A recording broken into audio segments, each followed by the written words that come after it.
ফুলটা দেখেছো সোনা? দেখছি তাই। দেখো কত বড় না। এপাশে একটা কোন দিকে গেল? এই যে এপাশে একটা কুঁড়ি আছে, এপাশে একটা কুঁড়ি আছে,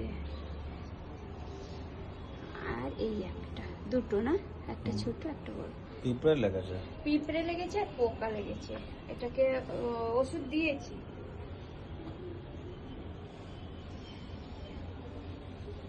এইরকমই ফুল কার কার ঘরে আছে আর কার পছন্দ অবশ্যই কমেন্ট করে জানাবেন, ঠিক আছে?